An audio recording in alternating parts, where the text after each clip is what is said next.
Ganito ba ang hinahanap mong vibes pagising mo sa umaga dahil nararamdaman mong ang gulo-gulo na ng isip mo at ang toxic na ng paligid mo, pati na din ng mga taong nakakasama at nakakausap mo?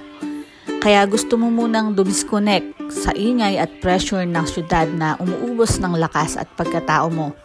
At ang gusto mo ay isang lugar kung saan ka makakahinga at makakapag-isip ng mabuti. Ito ang lugar para sa'yo.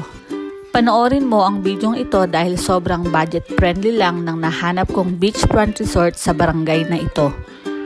Hinaluan ko na din ng konting picture ang video ko para mas ma-appreciate mo. Ito ang buong kuha ng nahanap kong beach resort dito sa Barangay Umiray, Dingalan, Aurora. Ang Popper Isle Inn and Resort. Pagpasok mo, bubungad agad sa right side mo ang kanilang information desk. At sa kaliwang side naman ang kanilang minibar at restaurant na din. At konting lakad pa pagpasok mo sa kanilang entrance gate, ayan ang kanilang covered dining area. At sa kanang side mo uli makikita ang kanilang kids play area at ang kanilang indoor swimming pool with slide.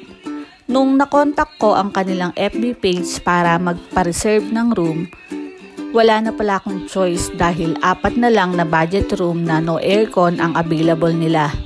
Pero naisip ko hindi naman mainit ngayong buwan ng January, kaya kinuha ko na agad yung 4 na kwartong available pa. Ito ang itsura sa personal. No regrets dahil maganda. Good for 4 packs sa halagang 2,500 per night. At pwede hanggang 5 packs.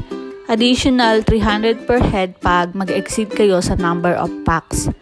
At ang mas lalong kinaganda ng budget room nila located sa shoreline. At ito naman ang area ng kanilang mga rooms na with aircon. Andito din ang ibang amenities nila gaya ng billiards at iba pang entertainment games. At ito naman ang hagdanan, akyatan at babaan ng lahat ng kanilang guests. At ito naman ang itsura pag kinuhanan mo ang inn nila na nakatalikod ka sa dagat. Para lang siyang 3 bahay at yung 2 nasa gilid niya, yan yung mga rooms nila na walang aircon. At yan yung nakuha namin. Kahit na walang aircon ng mga rooms na to, ang ganda pa din dahil underneath ng room, pwede kayong mag-set up ng long table kapag madami kayo. At meron din kayong pwedeng hiramin na grilling stand sa kanila for free. Pwedeng ilagay dyan para dyan kayo mag-ihaw ng ibang pagkain nyo. At may ilaw at outlet na din dyan. Kaya perfect na ang staycation nyo kapag may portable Bluetooth speaker kayo dahil with wifi din ang kanilang resort. At kung pinong buhangin lang din naman ang hanap nyo, hindi kayo pahihiyain ng dagat ng Barangay Umiray dahil sila ang may pinakamaganda at pinong buhangin. So, eto lang naman for today mga friends. Salamat uli sa panonood. Bye for now!